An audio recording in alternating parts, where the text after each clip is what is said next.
New York.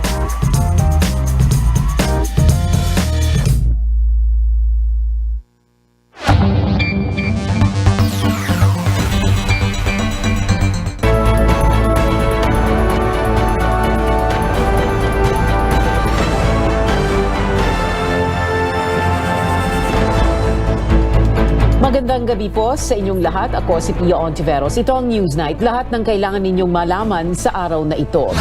Walang kudeta pero aminado si Defense Secretary Carlito Galvez may mga pagtatampo ang ilang opisyal ng Armed Forces. Dahil kasabay ng taas presyo ng mga bilihin, ilang grupo nananawagan na ipagpaliban muna ang dagdag singil sa tubig sa Metro Manila. Pagkilala kay Dolly De Leon, ang kauna-unahang Pilipinong aktres na nominado sa Golden Globe Awards, kasado na sa Kamara de Representante. May mga pag-alburuto nga ba sa armed forces? Yan ang tinalakay sa pagdinig ng Senado tungkol sa AFP Fixed Term Law. Alamin natin ang detalye mula kay Amor. Amor? Pia, kinumpirma ng bagong Defense Secretary na si Carlito Galvez na may mga grumblings nga or in his own words, mga reklamo o tampo mula sa mga opisyal ng Armed Forces. Pero nilinaw niya, hindi yan magkaiba or hindi magkaiba yung pahayag niya ngayon doon sa naging pahayag niya nung nakaraang linggo na walang unrest sa military. Dahil totoo raw, wala naman daw talagang mga tangkang kudeta. Iginiit din ni AFP Chief General Andres Centino na in control siya sa mga pangyayari at nagkaroon ng smooth transition kahit na ikinagulat ng marami ang pagbabalik niya sa pwesto. Sa pagdinig ng Senado, sinabi ni Galvez na maganda ang layunin ng fixed term law na wakasan ng revolving door policy sa sandatahang lakas. Pero malaki raw ang impact nito lalo na sa 135,000 na enlisted personnel. Yung effect din sir, yung unintended consequences po ng consequences ng ating retirement law, talagang it gravely affected the moral kasi nakita nila na mayroon pong makita po natin na ang affected is yung 90, 91, 92, 93, 94, hindi sila makaangat. Kasi yung nagkakaedad na sila, in our case, nag-brigade commander ako 49, sila nag-51, 52 na. Hindi pa sila nagbe-brigade. So, medyo apektado po yung kanilang career. Ang gusto lang daw ng AFP personnel, sense of fairness at i-level ang playing field. Masusolusyonan daw ito kung aamyendahan ng Republic Act 11709. Sa panukala ng Armed Forces, Chief of Staff na lang ang magkakaroon ng fixed term na 3 taon habang ang ilang matataas na opisyal, 2 years lang tulad ng Commanding Generals ng Army at Air Force at Flag Officer in Command ng Navy. Susundin daw ito ng Senate Committee on Defense ayon sa chairperson na si Senador Jinggoy Estrada dahil naniniwala ito sa expertise ng AFP. Anya, ito ang una at huling committee hearing tungkol dyan. Ibig sabihin, pwede niyang sponsor ang bill sa pagbabalik ng session next week. Pasado na yan sa Kamara noong Disyembre matapos i-certify as urgent ni Pangulong Marcos. Pia? Amor, sabi nga ni Senate President Mig Zubiri na hell-bent, ibig sabihin determinado ang Senado na ipasa ang amendments, no? May target date ba sila? Yes, Pia, sabi ni Senador Jinggoy Estrada, target nilang maipasa yan on third and final reading bago mag-adjourn muli ang Senado sa Marso. And yan din actually yung target ng AFP at ng DND. Gusto nilang manormalize daw ang sitwasyon within this first quarter of the year. Pia. Amor Santos nagulat ng live mula Senado. Arestado ang isang police anti-drug operative sa Santa Cruz, Manila. Nahuli si Police Staff Sergeant Ed Dyson Banaag sa isang buy-bust operation kagabi. Ayon sa mga otoridad, sinubukan pa niyan tumakas gamit ang kanyang motorsiklo pero nabigo ito matapos sumemplang. Nakumpiska mula kay Banaag ang 25 gramo ng hininalang shabu na nagkakalaga ng 170,000 pesos. Ayon sa PNP, matagal na ring binabantayan si Banaag na naka-assign sa Drug Enforcement Group main office sa Camp Crame. Ang pagkahuli kay Staff Sergeant Banaag ay parte pa rin ng ating isinasagawang internal cleansing sa PNP. Maliwanag naman ang sinabi ng ating Chief PNP. Ang ating mga kasamahan na hindi magbabago at patuloy na i-engage yung sarili nila sa illegal drug activities ay aming huhulihin, kakasuhan at ikukulong. Kasama nito ang pag-dismiss sa serbisyo sa lalong madaling panahon. 2 pulis na nakabihis sibilyan din ang naaresto para sa obstruction of justice. Nakialam umano ang mga ito habang nag-iimbentaryo at nag-iimbestiga ang operating unit. Kinalaunay napag-alamang dati silang mga kasamahan ni Banaag sa Criminal Investigation and Detection Group o CIDG. Hindi ito ang unang beses na may police anti-drug operative na nahuli. Oktubre noong nakaraang taon, isang miyembro rin ng PDEG Special Operations Unit ang nahulihan ng shabu na nagkakalaga ng 13.6 million pesos sa Quiapo, Manila. Samantala, iniimbestigahan na ng pulisyang ilang araw na pagkawala ng 2 peace advocates sa Cebu City. Una nang sinabi ng pamilya ng development workers na sina Diane Gumanaw at Armand Dayoha na sapilitan silang dinukot at pinasok sa van ng mga di pa nakikilalang lalaki. May lumabas din sa social media na video na umano'y pagkuha sa dalawa. Lunes ng umaga nang makita ang dalawa na nasa maayos na kondisyon sa isang resort sa Carmen, Cebu. Ang PNP po ay mag-iimbestiga sapagkat ayon doon sa press conference na kanilang ginawa, ay inaaligasyon nila na mga PNP ang gumawa. Subalit dahil dyan, masusi ang pag-iimbestigang gagawin ng ating regional director. Sa ngayon, magbabacktracking sila ng mga CCTV para ma-determine kung mga totoong pulis ba talaga yung kumidnap doon sa dalawa. Para naman sa Human Rights Watchdog na karapatan, nakakabahala ang nangyari para sa iba pang mga miyembro ng cause-oriented groups. It's really very chilling, no? Kasi it was done in broad daylight. So brazen, there were many people there, but no one stopped the abduction, the kidnapping ng dalawa. And then, walang otoridad, no, na nag-intervene. Talagang nakakabahala, nakakatakot, no? At nakakagalit, no? Because these things have become normal, especially with our climate of impunity. Si Gumanaw ay coordinator ng Alliance of Concerned Teachers Cebu at si Dayoha naman ay nagsilbing volunteer worker ng Alliance of Health Workers sa Cebu rin. Tingnan naman natin ang lagay ng panahon. Inaasahan ang pag-ulan sa Luzon at ilang bahagi ng Visayas at Mindanao. Kalat-kalat na pag-ulan din ang mararanasan sa Surigao del Norte, Dinagat Islands, Eastern Visayas, Bicol Region, Quezon at Calayan Islands. Dulot ito ng isa sa 2 low pressure area sa bansa at isa pang weather system. Pag-ulan din ang inaasahan sa Apayao, Cagayan Valley at Aurora, bunsod ng Amihan. Posible ang pagbaha at pagguho ng lupa sa mga lugar na ito. At mahinang ulan naman ang mararanasan sa mga natitirang parte ng Luzon kasama ang Metro Manila. Matindi ang naging epekto ng sama ng panahon sa sektor ng agrikultura sa iba't ibang bahagi ng bansa. Sa Eastern Samar, nangangamba ang rice capital ng probinsya na baka 15 hanggang 20 sako lang ng palay ang produksyon sa susunod na anihan. Live ngayon mula sa Eastern Samar, ang aming correspondent si Stanley Gehete. Stanley, kamusta na ang sektor ng agrikultura dyan? Pia, nagtungo tayo nga sa bayan ng Dolores, ang itinuturing na rice capital ng probinsya ng Eastern Samar. At ayon nga sa Municipal Agriculture Office, hindi na nga raw sila makakapag-produce ng humigit sa 100 kaban ng palay sa darating na anihan sa Marso at Abril. Ito ay dahil nga sa pinsalang dulot ng malakas na pag-ulan nitong nakaraang linggo at dagdag pa ng mga opisyal.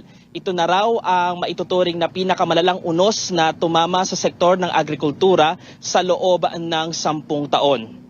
Ayon sa pinakahuling ulat ng MDRRMO, umabot na sa halos 37 million pesos ang halaga ng pinsala sa agrikultura dito sa Dolores. Nasa 2,600 hectares ng palayan ang napinsala ng masamang panahon at naapektuhan ng higit 2,000 magsasaka. Hindi pa kasama rito ang naging epekto sa root crops at ilan pang agriculture products.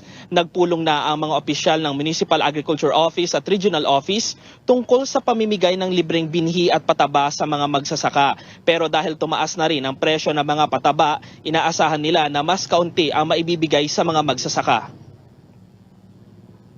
Yung flooding ba, yung bagyo talaga about almost 24 hours lang. Patapos nagsusubside dito, hindi nagsusubside ng tubig. Continuous flooded yung rice field. Research, yung mga bases, talaga yung palay, kung mag-submergence 3 araw, wala na yan eh. Kasi imagine 11 days. Kailangan namin talaga kung mabuti kami yung hihingi ng tulong sa inyo, kung mabuti may paabot sa amin dito sa this month, January. Samantala, problema naman sa edukasyon ang hinaharap ng mga nakatira sa matataas na lugar sa Borongan City. Maraming mga lugar ang na-isolate kapag may landslide at matinding pagbaha, kaya nasususpindi ang mga klase, lalo't madalas ay ang mga guro ang dumarayo sa mga liblib na lugar. Ang mga residente hindi naman maiwanan ang lugar dahil wala silang ibang malilipatan. Dapat taga rito kasi pag may flood, pag yung yung tulay submerged na, hindi talaga makatawid yung mga teachers. So tulad noon, since January 4, we cannot reach the station. So the learners, kawawa naman sila. Nakakapagod nga po mag-evacuate kasi mababa yung bahay namin eh. Ay kasi dito yung hanap buhay namin, dito kami na lumaki talaga. Pia, bagamat sanay na nga ang marami sa paulit-ulit na unos na tumatama rito, hiling nila na sana ay hindi nga magsawa ang opisyal ng gobyerno na tulungan sila at gumawa ng mga long-term solutions, lalo na sa mga apektadong lugar. At yan ang latest dito sa Eastern Samar. Balik sa iyo, Pia. Stanley, may pahabol lang na tanong. Nasa magkano na yung halaga ng pinsala dyan sa probinsya? Pia, sa latest na damage assessment ng Provincial Disaster Risk Reduction Management Office, as of 5 p.m. ay aabot na sa humigit 265 million pesos ang halaga ng pinsala sa lahat ng sektor. At pinakamalaking bahagi nga nito ay sa sektor ng agrikultura na nasa 220 million pesos na. Pero tuloy-tuloy pa rin ang pag-gather nila ng mga ulat mula sa iba't ibang bayan ng probinsya ng Eastern Samar. Pia. Stanley Gahete nagulat ng live mula Borongan City. Suspendido ang klase sa lahat ng antas sa Camarines Norte matapos itong yanigin ng magnitude 4.8 na lindol kaninang umaga. Kasama rito ang lahat ng pampubliko at pribadong paaralan sa buong probinsya. Suspendido rin ang pasok sa lahat ng pampublikong opisina para inspeksyonin ang mga gusali at pasilidad. Posible raw ang aftershocks kaya pinapayuhan ang mga residente maging alerto anumang oras. Susunod, Pangulong Bongbong Marcos nakipagdialogo sa Pinoy business tycoons na kasama niya sa World Economic Forum sa Switzerland. At isang sanggol kasama sa mga nasawi sa isang massacre sa California. Magbabalik ang Newsnight.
pandemic, serving others is the best. Sa pagtutulungan, patuloy ang ating laban sa buhay. Kaya dapat always healthy. With proper diet, exercise, and MX3 coffee mix to ignite my day.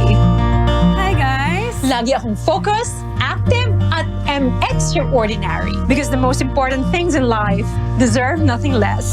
MX3 coffee mix, my choice.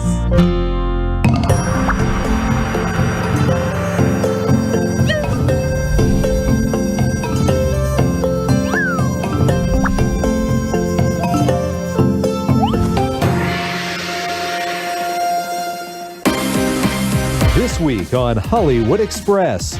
We're looking for someone with X Factor. What kind of movie are we gonna make? It's not often the biggest movie of all time returns to theaters. Here's an inside look.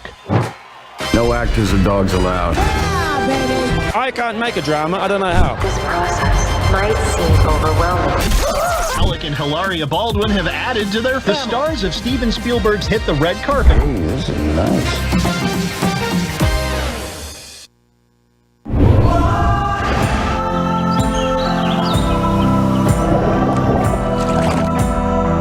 Yung pandemic, sobrang naapektuhan yung tourism industry, naapektuhan yung livelihood ng mga tourism workers. Talagang umaray sila. Zero yung kanilang income. Nung nag-pandemic, tumigil ang lahat. Unti-unti na rin po ulit na nakaka-recover at tuwan-tuwa po ang ating mga bangkera na nakakabalik na po sila. Tuwang-tuwa sila sa pagbalik nila dito. Masaya kami dahil ramdam namin na buhay ang negosyo dito na maaari namin ipagmalaki. Idumaan man sa malubak na daan, may ginhawa pa rin nakalaan sa kinabukasan. It is the life of the Filipino people that will benefit out of it. Yung sarap ng buhay ng bawat Pilipino na kayang maabot, kayang mapuntahan ang isang lugar dahil kasi may daan.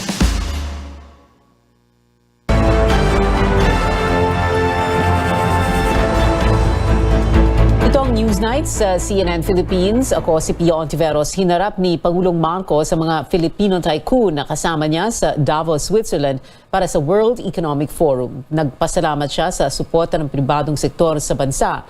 Mula Zurich, Switzerland, magulat ng live ang aming senior correspondent Anjo Alimario. Anjo? Hi, Pia. Geopolitics at globalization ang naging paksa ng mensahe ng Pangulo nang iharapin niya ang mga Pilipinong tycoon at ng kanyang economic team. Nabanggit din niya ang South China Sea at ang pagnanais ng lahat na maging multipolar. Anya malakas na ang puwersa sa mga bansa na bumalik sa Cold War type na sitwasyon kung saan kailangang mamili. And when I speak to the other ASEAN APEC members and the other leaders, and I ask them, and they ask me, do you feel it, that you must choose? And I say, yes, don't you? And unanimously, they say yes. So the multilateralism that ASEAN, what we call the ASEAN centrality, that has become a very important concept. I think we are determined as a group in ASEAN and in the Indo-Pacific, those around the Indo-Pacific, despite all of this conflict, we are determined to stay away from that. Pero paliwanag ng Pangulo ang kinabukasan ng Asia-Pacific ay nakasalalay pa rin sa mga bansa rito kaya nawawala na ang pag-iisip na kailangang mamili. We choose our friends. We choose our neighbors. That's the choice that we have made. Sinang-ayunan ito ng mga tycoon. The Philippines is really a friend to all, no? And that we're not necessarily leaning more towards the West or the East, that we're very, very balanced in where we are positioned. And I think that's the right strategy. Pagdidiin ng Pangulo, walang bansa na umunlad na walang matibay at malakas na trade tie sa buong mundo. 7 Pilipinong tycoons ang kasama ng Pangulo sa Davos. Sina Ramon Ang ng San Miguel Corporation, Sabin Aboitiz ng Aboitiz Group, Kevin Andrew Tan ng Alliance Global at Jaime Zubeldi Ayala ng Ayala Group. Nandun din sina Lance Gokong Wei ng JJ Summit Holdings, Teresita C. Coso ng SM Investments at Enrique Razon ng International Container Terminal. I believe President Marcos has been very effective in showcasing the Philippines our strength, but also showcasing that this government is open for business and open to partnerships, with other governments, but as well as with partnerships with private sector. and that we are here trying to bring in really foreign investments. Samantala, inanunsyo ni Finance Secretary Ben Jokno na posibleng lumago ang ekonomiya ng higit pa sa target na 7.5% noong nakaraang taon at inaasahang lalago pa ng 6.5% ngayong 2023. Ang buhay na manufacturing sector, record low na unemployment at matibay na banking system ay tandaan niya ng isang matatag na ekonomiya. Binanggit din ni Jokno ang kontrobersyal na Sovereign Wealth Fund na layo na i-diversify ang portfolio ng bansa. Kasabay ang pangako magkakaroon ng mataas na standards pagdating sa accountability at matibay na fiscal management. PM, base sa latest update na binigay sa atin ng Malacanang ay naging positibo raw ang pagtanggap sa naging investment pitch ni Pangulong Ferdinand Marcos Jr.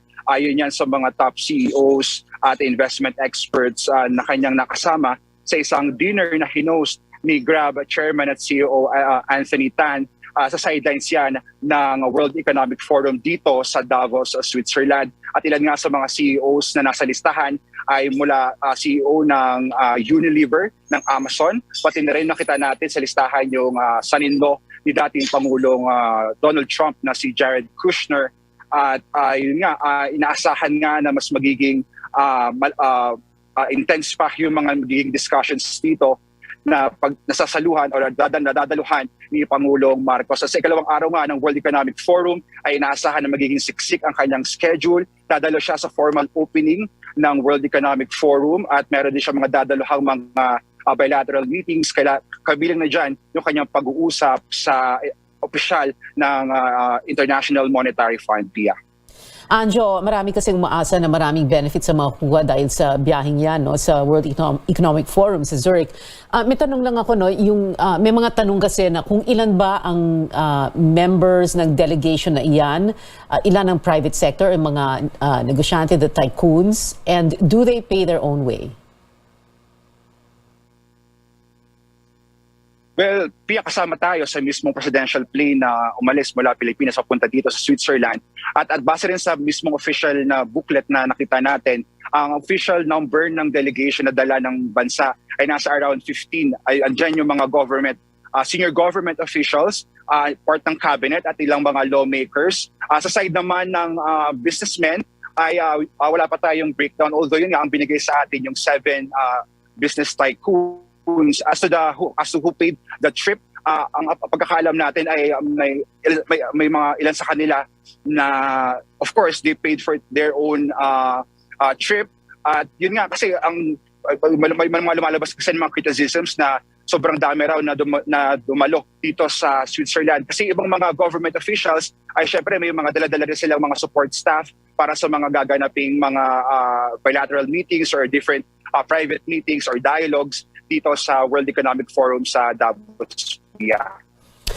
Anjo Alimario, nagulat ng live mula Davos, Switzerland. Kini-question, balik naman tayo dito sa bansa. Kini-question mga senador ang Foreign Affairs Department kung bakit walang naabsueltong Pilipino abroad sa mga kaso mula Enero hanggang Hunyo ng 2022. Pero halos 1,300 overseas Filipinos ang napatunayang may sala base sa report ng DFA. Humingi si Senate Majority Leader Joel Villanueva ng report ukol sa post-service assessment ng DFA sa mga abogadong nagre-represent ng mga Pinoy sa kanilang mga kaso sa ibang bansa.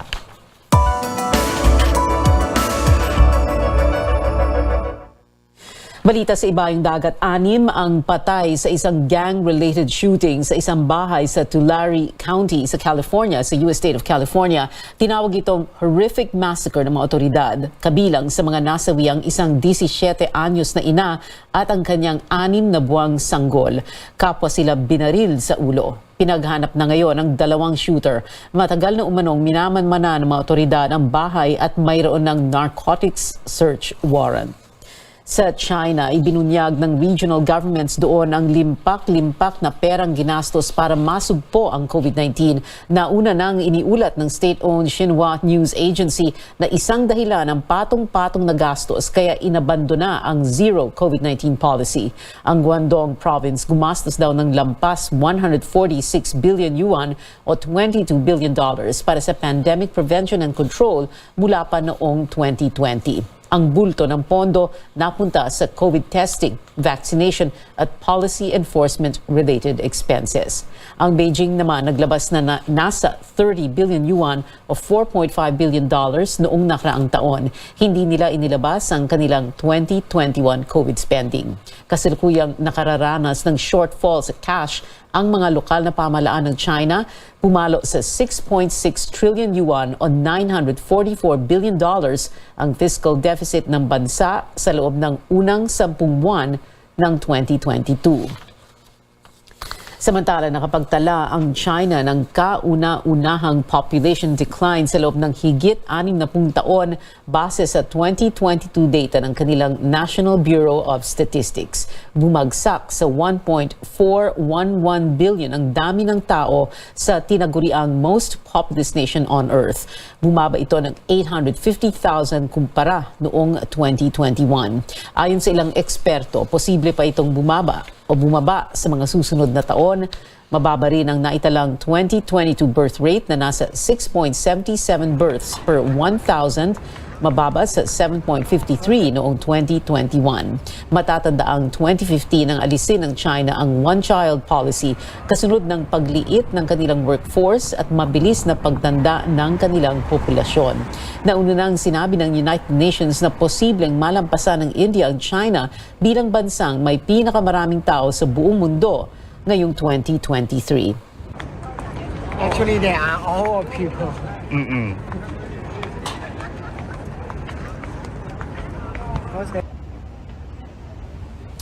Sa Siberia, pumalo na sa minus 50 degrees Celsius ang temperatura na tinuguri ang world's coldest city.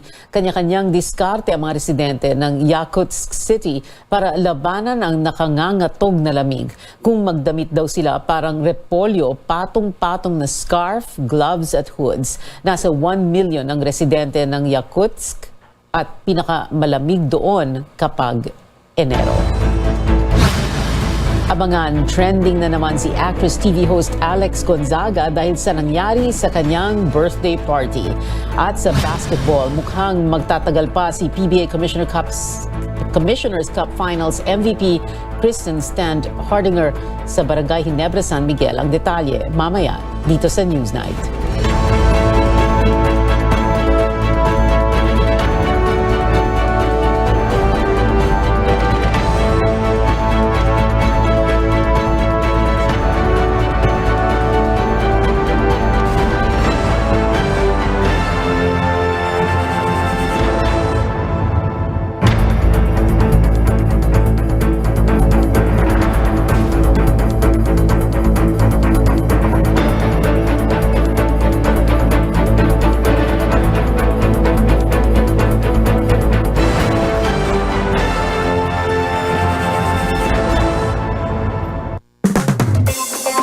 Defining your premium is about seeing things in a new way. It's defying expectations and noticing the difference. Simplicity with a twist. Authenticity and sharp focus. It's your turn to have a premium moment. As only you can define it. Let the celebration be gin. GSM Premium Gin with juniper berries and natural botanicals. And now with a new look. Define your premium.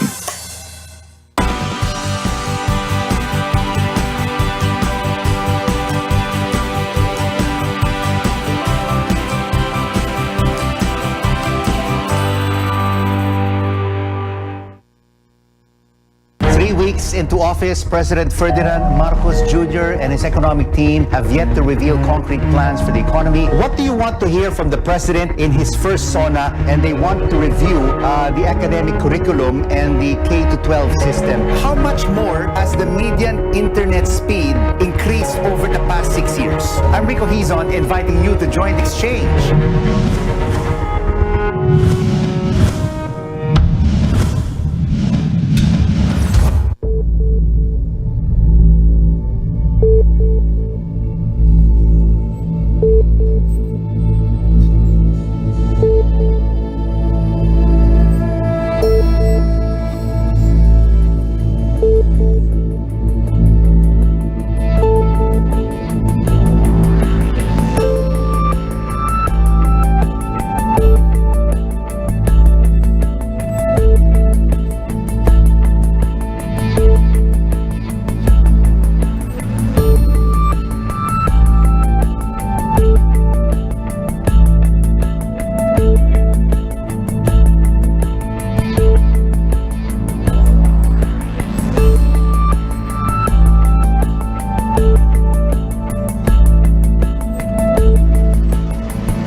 Ito ang News Night sa CNN Philippines. Ako si Pio Ontiveros. Balikan natin ang pinakamalaking balita ngayong araw.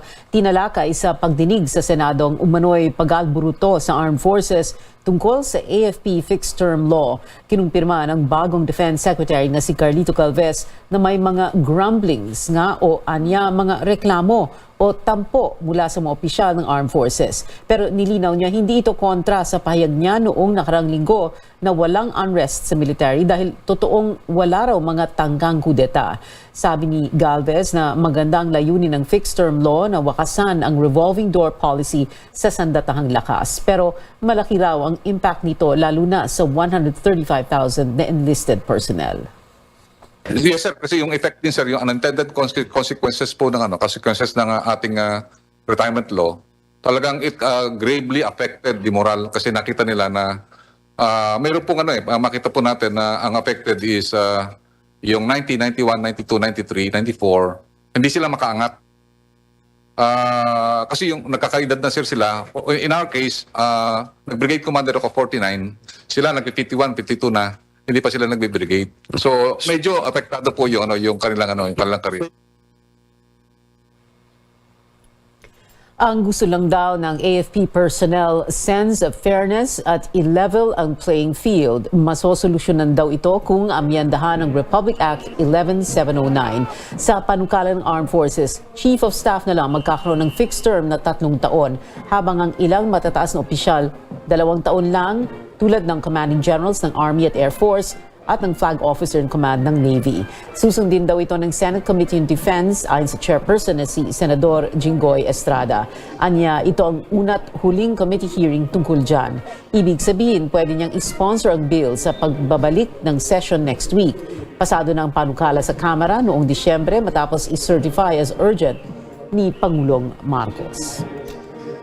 Babala na sensitibo itong ulat sa gitna ng dumaraming issue sa sektor ng agrikultura. Inilahad ng isang grupo na nagpatiwakal ang 5 magsasaka sa Bayambang, Pangasinan. Ayon sa grupong Young Farmers Challenge Club, umabot sa milyon ang inutang ng isa sa mga nagpakamatay noong nakaraang taon dahil sa harabas o army worm na sumira sa kanilang tanim. Dagdag nila, kailangang agahan pa ang pang-anim ngayong taon dahil magkakaroon ng importasyon ng higit 21,000 metric tons ng sibuyas. Para naman kay House Deputy Minority Leader Franz Castro, dapat may buwis para sa mga napakayaman tulad ng traders na binibili ang ani sa murang halaga at binibenta ito sa mahal na presyo. Anya, dahil sa mga trader at kartel, may mga magsasakang napipilitang ibenta ang kanilang lupa pambayad utang.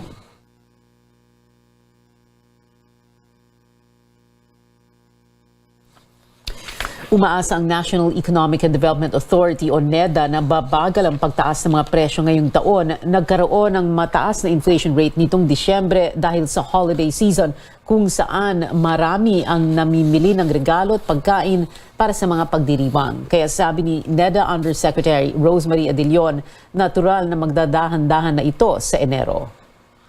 Hopefully rin po yung ating yung supply din po natin, yung domestic supply natin ay may ayos na rin po. Pumalo sa 8.1% ang inflation sa Disyembre, 3% lamang ito noong simula ng 2022. Itinanggi ng Intellectual Property Office na isa ang Pilipinas sa nangungunang exporter ng mga pekeng produkto ayon sa pag-aaral na isinagawa ng European Union Intellectual Property Office at ng Organization for Economic Development or Economic Cooperation and Development.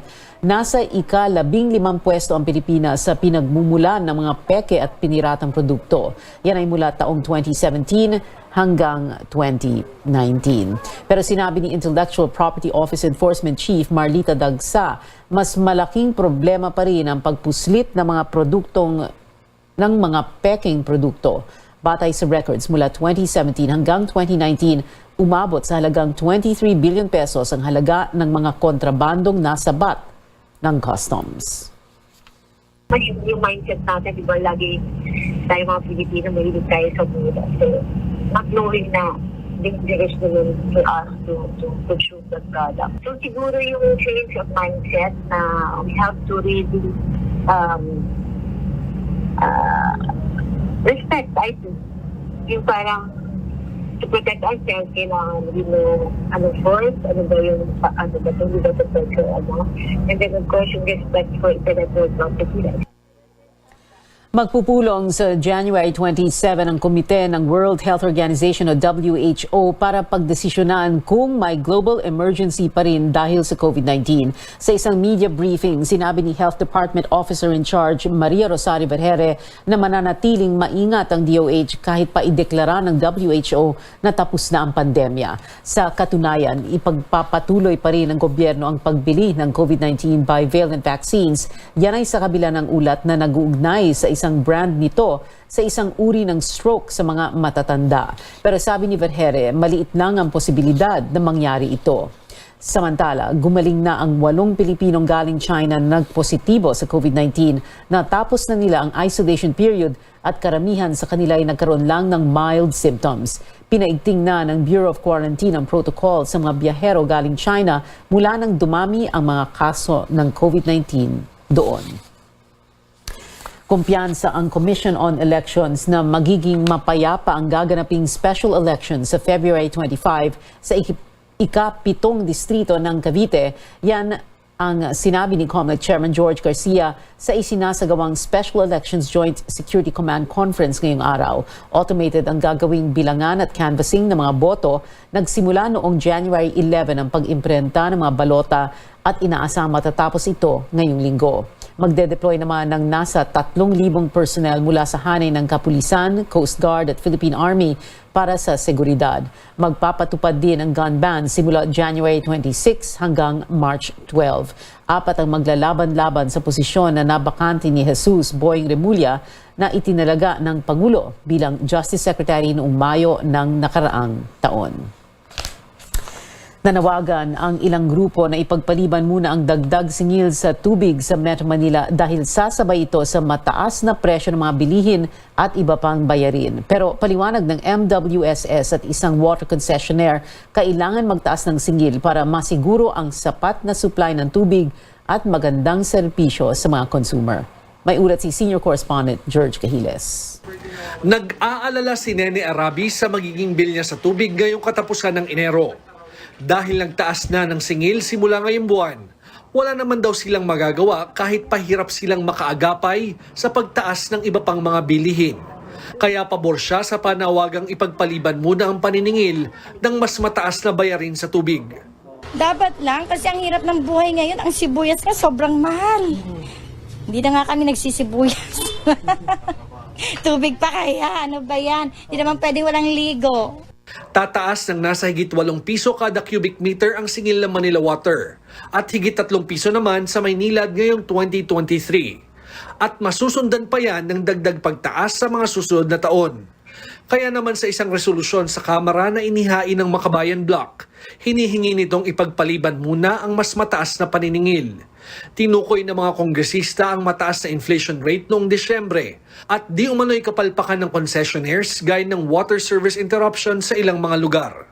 Pero paliwanag ng Metropolitan Waterworks and Sewerage System o MWSS, dati nang sinuspende ang taas singil sa tubig simula 2020 hanggang 2022.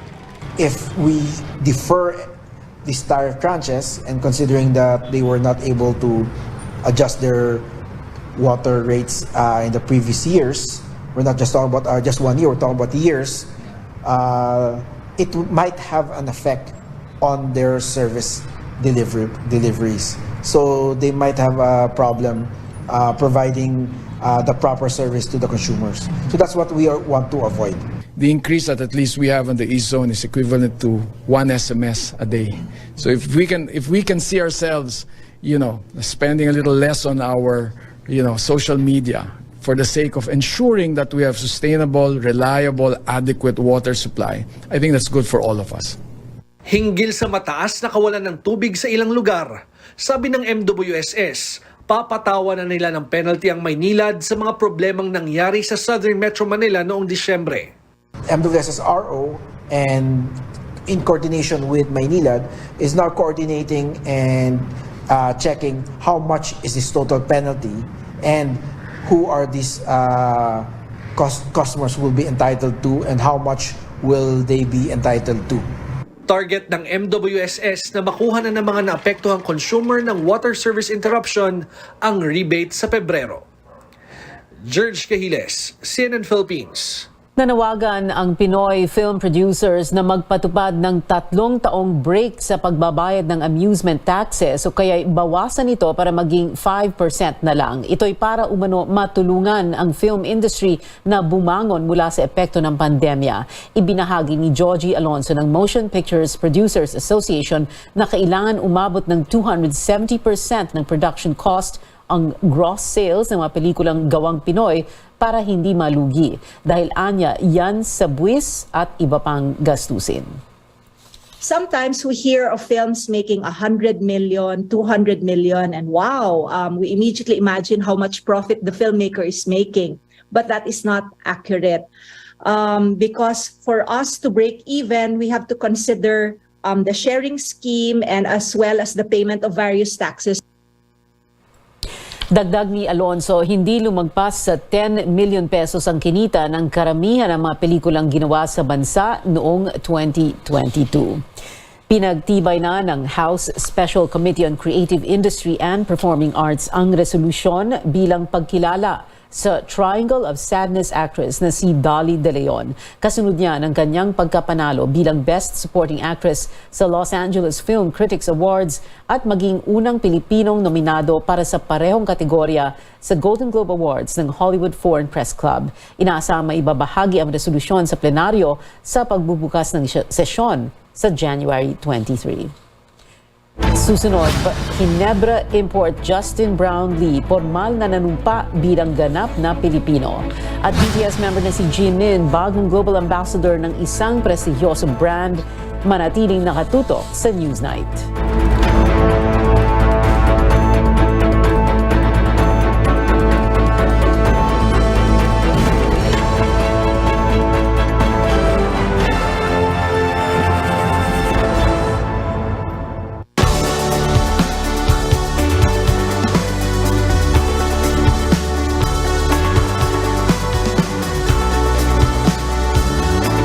Physical activity, healthy diet will definitely keep the risk factor at bay. You have to feel what you need to feel about the change of situation. Our life is so precious. MedTalk Health Talk provides the right information to empower people to take control of their health.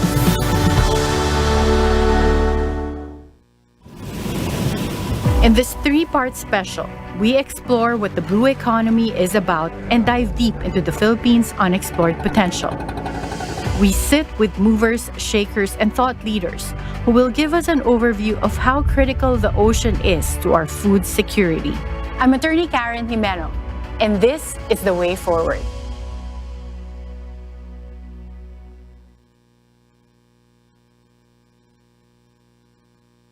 Kasado na ang umento sa sahod ng mga minimum wage earners. Dagdag pasakit na naman sa mga motorista ang inaasahan. Hiniling ni Pangulong Marcos ang tulong ng Amerika para tugunan ang pagtaas ng presyo ng langis. Nananawagan ng agarang aksyon ang World Health Organization sa pagkalat ng monkeypox. Dumating na sa Tokyo ang labi ng pinaslang na dating Japan Prime Minister. Umakyat na sa 10 ang bilang ng mga nasawi sa lindol na tumama sa Abra.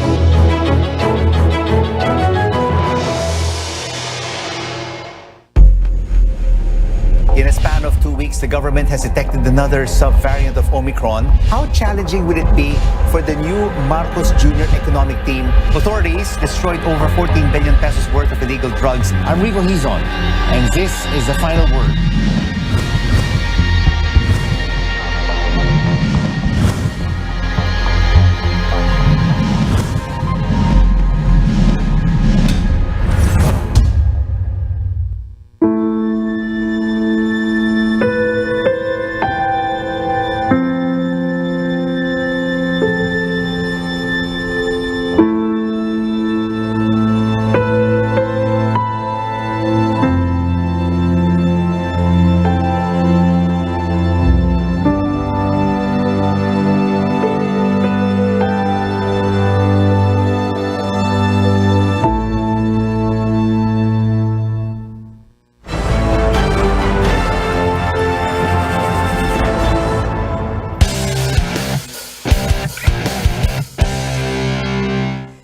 ang Newsnight sa CNN Philippines kung siya ang papipiliin. Nais ni Christian Stan Hardinger na maglaro sa Barangay Ginebra, San Miguel hanggang sa matapos ang kanyang basketball career.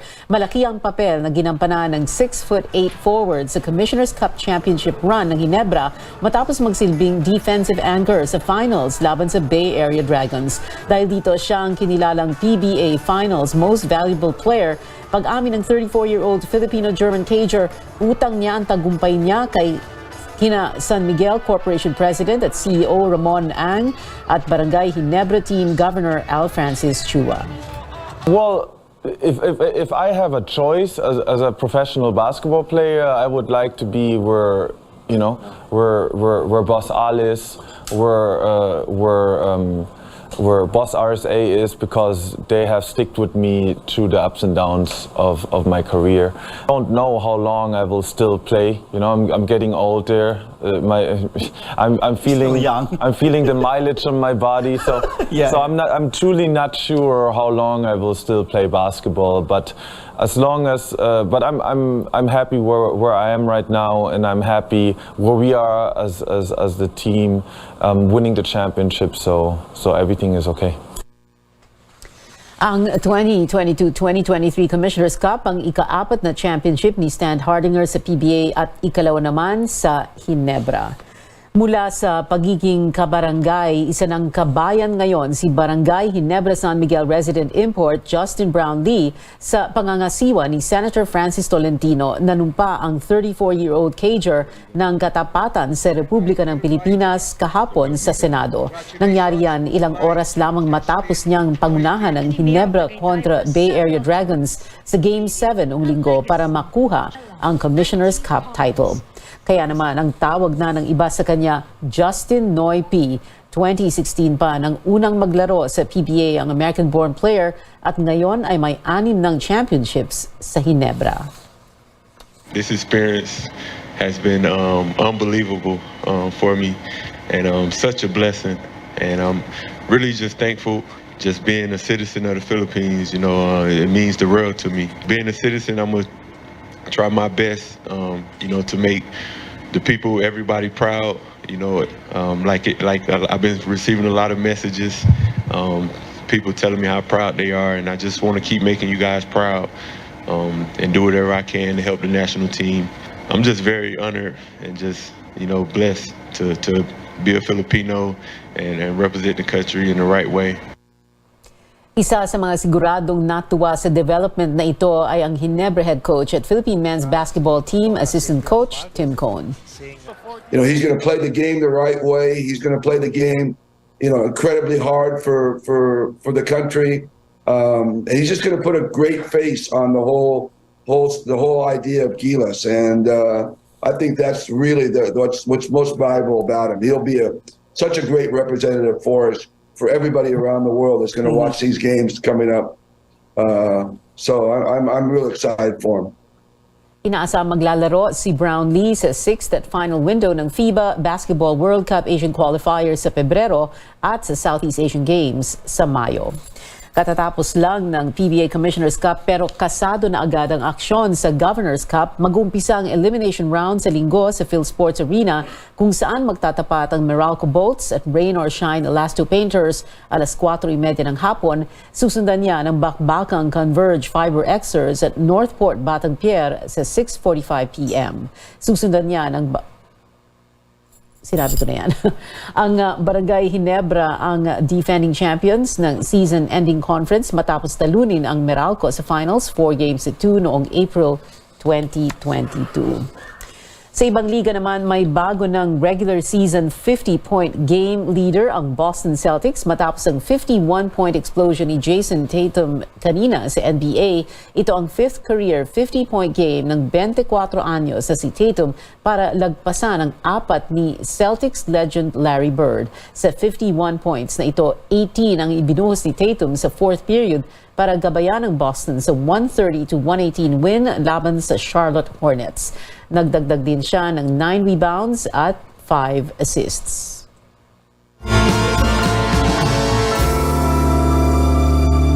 Kinumpirma na ni Liza Soberano na lilipat na siya sa Los Angeles, California para magpursige sa kanyang Hollywood career. Yan at iba pang showbiz updates hatid sa atin ni Sam Sidwani. Sam. Kaya magre-relocate na nga sa Los Angeles, Amerika ang Filipino-American actress na si Liza Soberano para i-pursue ang kanyang Hollywood career. Kinumpirma niya yan sa isang vlog kasama ang Phil-Am beauty guru na si Patrick Starr. Anya, mas madali raw mag-build ng career doon if she's there herself dahil importante ang in-person meetings para sa mga audition o paghahanap ng projects. Sinabi rin ni Liza na plano niyang bumuo ng music career doon sa ilalim ng Careless record label ni James Reid. Sa ngayon ay sumasailalim na raw siya sa vocal at acting lessons at looking forward din siyang mag-release ng isang kantang mala K-pop. Noong September ay natapos ni Liza gawin ang kanyang kauna-unahang Hollywood movie na si Lisa Frankenstein kasama ang sina Catherine Newton at Cole Sprouse sa direksyon ni Zelda Williams. Wala pang release date ang pelikula. Heads up concert goers, bibida ang ilang OPM bands gaya ng Parokya ni Edgar, Kamikaze, Itchy Worms, Mayonnaise at Urban Dub sa grandest rock concert sa bansa na Bobapalooza. Gaganapin yan sa Globe Circuit Event Ground sa Makati sa February 25. Kasama rin dito ang iba pang OPM artists na sina Evidancel, Franco, December Avenue, Tanya Markova at marami pang iba. Available ang tickets via SM Tickets. Para naman sa mga aspiring beauty queens, it's your time to shine. Ibandera ang inyong ganda't talino dahil the search is on for the next Miss Philippines Earth. Maaaring i-download ang application form sa link na naka-flash sa inyong screen. Open ang application para sa mga Pilipinang 18 to 25 years of age, minimum of 5'4" ang height, must possess beauty of face and figure, at syempre may puso para sa kalikasan. Si Jenny Ramp ng Tarlac City ang reigning Miss Philippines Earth. Napasok sa top 20 ng Miss Earth 2022 pageant noong Disyembre. Binatikos ng maraming netizens at ng ilang kilalang personalidad ang ginawang biro ng TV host, actress, vlogger na si Alex Gonzaga sa kanyang birthday party. Sa viral short video, pinahira ni Alex ang isang waiter ng chocolate icing sa noo matapos hipa ng birthday girl ang kandila ng cake. Ang naturang video ay mula sa content creator na si Danny Barreto. It was quickly deleted ngunit kumalat pa rin online dahil sa ilang netizens. Umani ito ng iba't ibang reaksyon. Sa tweet ng dating co-host ni Alex na si DJ Mo Twister, halatang lasing daw si Alex sa nasabing video, sabay dugtong ng mga salitang stupid at narcissist. Para naman sa vlogger na si Janina Vela, ito raw ay clear imbalance ng power dynamics dahil hindi nakapagreklamo ang naturang staff. Maging ang vlogger na si Ayn Bernosay na dismaya rin sa video. Anya, yung mga jokes dapat nakakatuwa for all parties involved.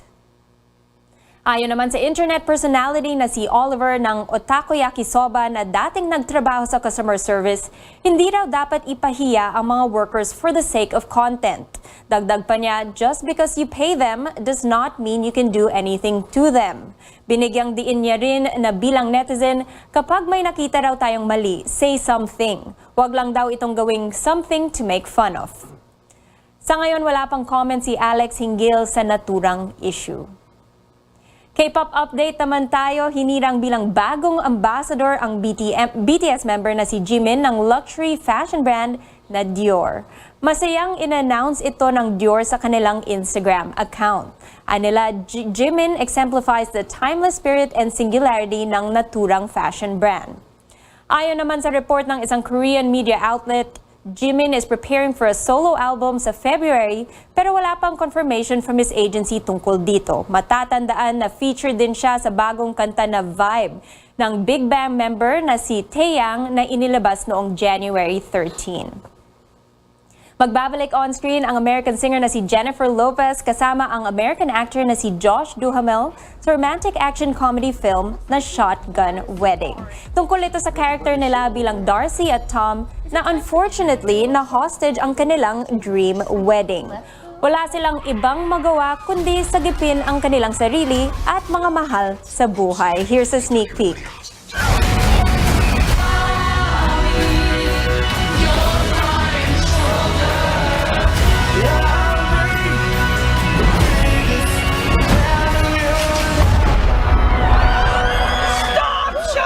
sister! Ipapalabas bukas ang Shotgun Wedding in local cinemas nationwide. From movies to television, inilabas na ng Disney ang official trailer para sa third season ng The Mandalorian. Nagbabalik ang Chilean-American actor na si Pedro Pascual para sa titular role. Sa bagong season, reunited ang Mandalorian at si Grogu, o mas kilala ng Star Wars fans na si Baby Yoda. Here's a look. There's something dangerous happening out there. And by the time it becomes big enough for you to act, it'll be too late.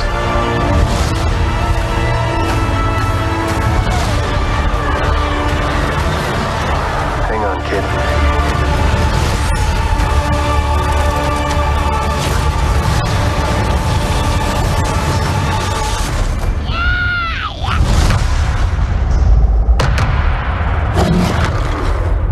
This is the way. Ipapalabas ang Season 3 ng The Mandalorian sa Disney Plus sa March 1. At yan ang updates para sa Showbiz Spotlight at Screen Time para sa araw na to. Balik sa iyo, Pia. Maraming salamat, Sam Sadwani. Ito na. Anyang Haseo, I hope I said that right, ipagdiriwang na din dito sa Pilipinas ang Solal o Korean Lunar New Year. Idaraos ito sa Korean Cultural Center sa Taguig City ngayong Sabado, January 21. Bukod sa Korean food experience, ay may chance ring manalo ng mga premyo ang mga dadalo. May experience din ng ilang tradisyonal na Korean games gaya ng Dakji, isang card game na ipinakita sa Korean drama series na Squid Game. Magsisimula ang event alas 11 ng umaga at tatagal hanggang alas 3 ng hapon. At yan ang mga kailangan ninyong malaman ngayong Martes, January 17. Magkita-kita ulit tayo bukas dito sa CNN Philippines. Ako si Pia Ontiveros at ito ang News Night.